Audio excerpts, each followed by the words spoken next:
The police lights reflected off the wet pavement as neighbors stepped outside, confused and whispering. The HOA had called the cops, claiming he was trespassing on streets he didn't belong to. They didn't know this call would expose the biggest lie the neighborhood had ever believed. For years, the HOA acted like kings.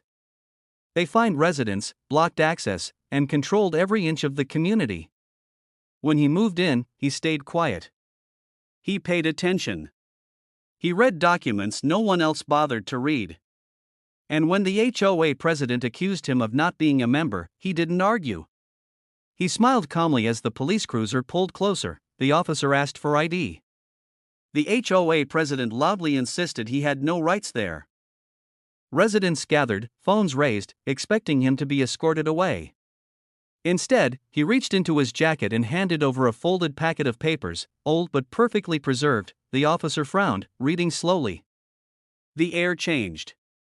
The HOA board members shifted nervously, realizing this wasn't going as planned, because those streets they claimed to own, they had never belonged to the HOA at all, and the truth was about to unravel everything they thought they controlled. The officer asked a simple question that silenced the crowd: who maintains these roads? The HOA president answered confidently, explaining fees, rules, and authority. But the man shook his head gently and pointed to a line on the document. It showed a land transfer dated decades earlier, before the HOA even existed. The streets were privately owned. Not by the city. Not by the HOA, by him. Gasps rippled through the neighbors. Some laughed in disbelief. Others stared at the HOA board, suddenly questioning years of fines and threats. The officer stepped aside and made a call, reading the parcel numbers aloud. Every number matched. Every line confirmed it. The HOA president's voice cracked as she demanded the papers be fake. The officer looked up slowly and said they had already been verified through city records. Her authority collapsed in real time. The man explained calmly that he never needed HOA membership. The roads were leased temporarily for access, not ownership. And when the HOA crossed the line by calling police with false claims, that lease was now void. The officer turned to the HOA and warned them about misuse of emergency services, but the real consequences were only beginning, because owning the streets meant owning the power they abused. Within days, letters arrived at every home. The HOA was suspended from enforcing road-related rules. Speed limits, parking fines, towing authority, all revoked instantly. Residents were confused but relieved. Years of control vanished overnight. The HOA called emergency meetings, blaming paperwork errors. But the man stayed silent, letting the truth spread naturally. He watched neighbors reconnect, smile, and finally breathe without fear of fines. Then came the audit. The city launched a formal investigation into HOA finances. Every road fee collected was now under scrutiny. Residents discovered they had been charged illegally for years. Refund demands poured in. Lawsuits followed. The HOA president resigned publicly, claiming stress. Board members vanished. The once feared office locked its doors. One evening, the man walked the streets quietly, listening to children play freely. No warning signs. No cameras. Just peace. A neighbor thanked him, asking why he waited so long. He replied softly, "I was waiting for them to cross the line." And they had, but the final twist was still coming. The HOA tried one last move. They filed a claim, accusing him of deception and manipulation. They wanted the streets back through intimidation. The court date was set quickly, and the neighborhood buzzed with tension. Inside the courtroom, the HOA attorney spoke confidently until the judge asked one question: "Where is your ownership deed?"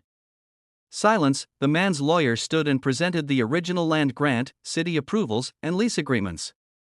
The judge reviewed everything carefully, then looked directly at the HOA representatives. The ruling was swift. Not only did the HOA lose the case, but the court ordered compensation to residents and permanently banned the HOA from controlling public access or road enforcement again. The HOA was officially powerless. Outside the courthouse, cameras flashed.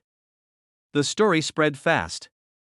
Headlines focused on one line: HOA never owned the streets.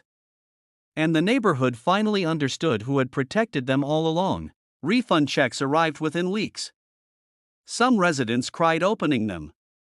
Others apologized to the man for doubting him. He accepted every word quietly. The streets were repaved using fair, transparent agreements. No hidden fees. No threats. Just honesty. Families organized block parties for the first time. The tension that once ruled the neighborhood was gone. The man never asked for praise. He only asked one thing, that people read what they sign and never surrender rights out of fear. The HOA office was converted into a community center. Power had changed hands, and peace replaced control. Months later, a reporter asked if he planned to start a new HOA. He smiled and shook his head. Ownership doesn't mean control, he said. It means responsibility. The lesson echoed far beyond the neighborhood. Online comments poured in from across the country. People questioned their own HOAs. Records were checked.